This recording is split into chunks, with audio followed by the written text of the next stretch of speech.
Hi guys, कैसे हैं आप लोग। आई होप कि आप लोग ठीक होंगे। मैं आप अपने चैनल पे एक बेटा के विवाह गीत भोजपुरी में सुनाने जा रही हूँ।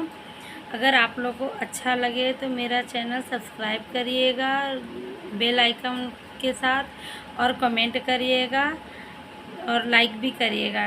ठीक है, फिर मैं आपको एक बेटा के विवाह गीत सुनाने जा रही हूँ।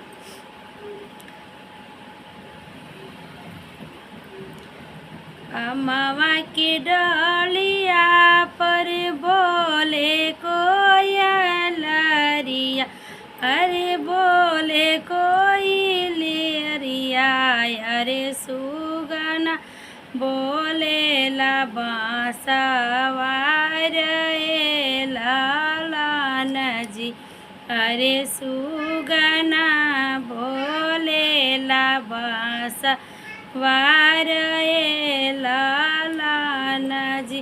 पापा की जांग बैठी बोले लन सुंदर दुल्हा, बोले लन सुंदर दुल्हा, सुन पापा यार जा हमारा लालन जी, अरे सुन पापा यार हमार लालन जी।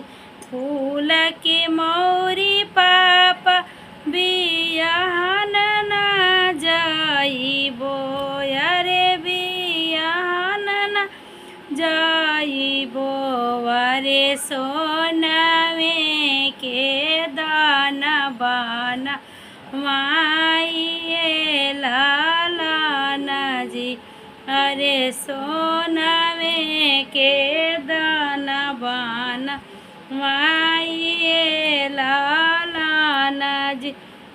आवे देहु बाबुआ हो जेठ बाई साखवा, अरे जेठ बाई साखवा, अरे बसे देहु मीतवा सो नारे लालन जी, अरे बसे देहु मीतवा सो नारे लालन जी।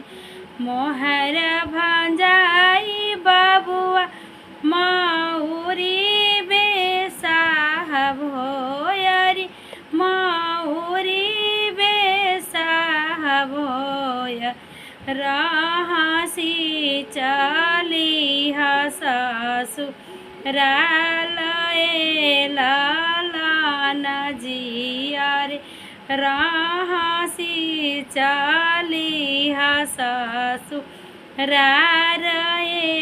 लालन जी।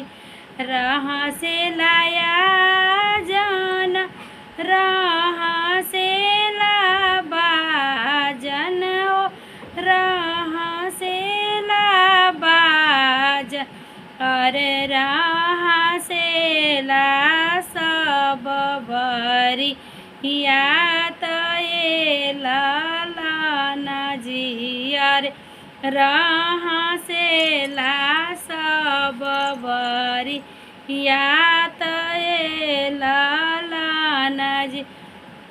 करवा की बीर बैठी हासेलन सुंदर दुल्हा, अरे हासेलन सुंदर दुल्हा, आजू हम चलनी बारी या तो लालन जी, अरे आजू हम चलनी बारी या तो